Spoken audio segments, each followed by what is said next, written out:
Assalamualaikum warahmatullahi wabarakatuh, sahabat YouTubers, para pegiat dan peminat ekonomi syariah dimanapun Anda berada.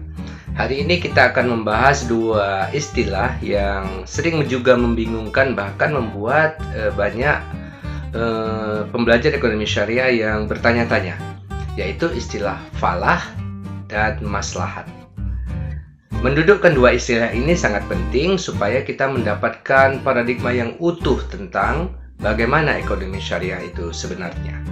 Baik, sebelum kita lanjutkan, silakan subscribe dan klik lonceng di channel ini. Silakan share sebanyak-banyaknya, mudah-mudahan memberikan manfaat kepada seluruh masyarakat. Baik, yang pertama, kita akan mengkaji istilah falah. Falah ini sering kita dengarkan setiap azan, misalnya ketika muazin mengatakan hayya 'alas shalah, hayya 'alal falah, mari tunaikan salat, mari capai kemenangan. Falah ini biasa diartikan dengan kemenangan. Tetapi di dalam ekonomi syariah, pengertian falah ini adalah sebuah keadaan atau kebahagiaan di dunia dan di akhirat. Jadi falah ini mencakup kepada dua cakupan. Jadi kalau kita lihat dan kita baca tulisan-tulisan dari para ekonom muslim seperti Akram Khan misalnya, dia mengelompokkan dua kriteria falah, yaitu dari aspek mikro dan makro. Jadi kalau aspek mikro dan makro ini baik kehidupan pribadi atau negara misalnya, cakupannya kecil ataupun cakupannya bernegara. Nah, falah ini mencakup tiga hal, yaitu yang pertama yang disebut dengan survival, atau kalau bahasa Arabnya itu al-baqa, yaitu sebuah kemampuan atau kondisi yang dimiliki oleh seseorang atau sebuah negara di mana dia bisa melangsungkan kehidupannya. Misalnya dia memiliki kesehatan kalau secara pribadi, kalau negara misalnya memiliki wilayah, kemudian lingkungannya mendukung, survival negara ini terjadi. Yang pertama tadi adalah survival, kemudian yang kedua yang kita sebut dengan kecukupan. Kalau konteks pribadi misalnya kecukupan memenuhi kebutuhan-kebutuhannya.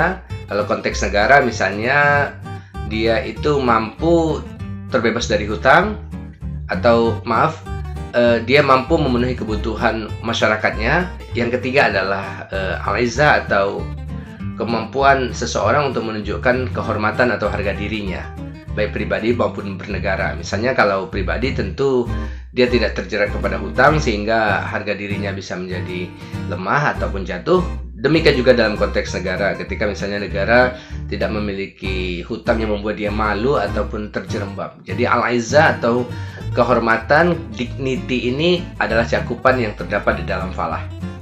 Falah, kemenangan, cakupannya mikro makro, aspeknya kelangsungan hidup, kedua kecukupan, dan yang ketiga adalah kehormatan. Baik, kemudian yang kedua kita kaji tentang maslahat. Maslahat ini sebenarnya sudah menjadi ungkapan bahasa Indonesia, yaitu maslahat, atau orang sering mengungkapkannya manfaat.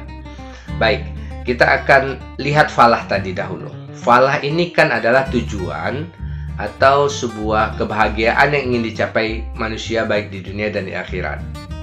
Nah, bagaimana indikator dari falah ini? Tentu adalah tercukupinya kebutuhan-kebutuhan manusia, baik secara fisik maupun materi. Nah, tercapainya kebutuhan-kebutuhan manusia tadi dalam aspek fisik maupun materi tadi akan memberikan dampak. Nah, dampak inilah yang disebut dengan maslahat.